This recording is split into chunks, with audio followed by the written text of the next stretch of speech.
Canyon, the legendary.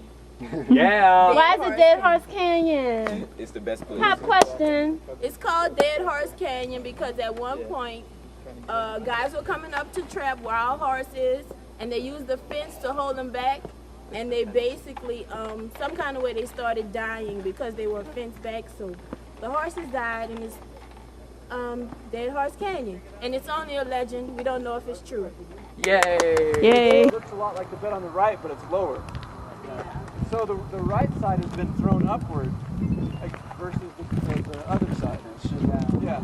So when you get two pieces of rock crashing against each other, one starts to slide up above the other one.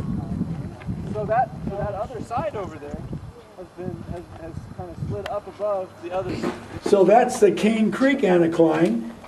This is called Schaefer Dome. And so what would be in between those two? The beds are going down here, so what's in between? A syncline. So we have an anticline here, a syncline in between, and then an What's the difference between what the continents look like at Permian and what the continents look like at Jurassic time? Yeah, at the time of the Permian we had Pangea. What was Pangea? All the continents were together, right?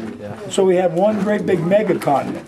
And then in the Triassic, so right here during Moenkopi time, it started splitting up. And so we started seeing the breaking apart of it. And by the time we get up here in the Jurassic, we have something that's called the North American Plate. And it's separate. Soil crust. Biological soil crusts are a highly specialized community of cyanobacteria, mosses, and lichens.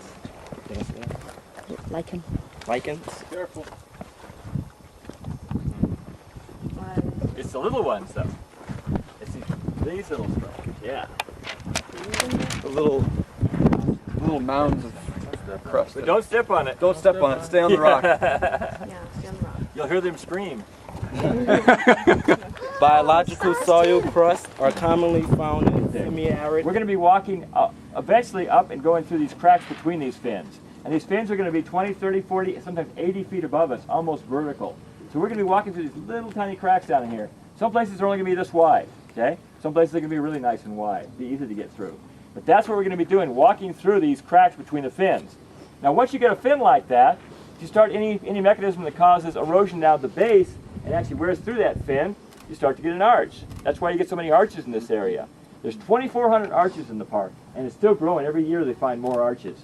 But that gives you some idea of why we get so many arches here, because we have all these fins. When you get this nice thin sandstone that's really strong, can stand up straight, even though it's really thin, and then you start to erode at the base, you can get a nice arch. And we'll see some of these arches as we go through here, and we'll see how they're formed, and we'll talk about that in more detail. Whether you can drive a car through it, or whether you can walk through it, or any kind of criteria you want. You can be creative. It can be anything you want to do.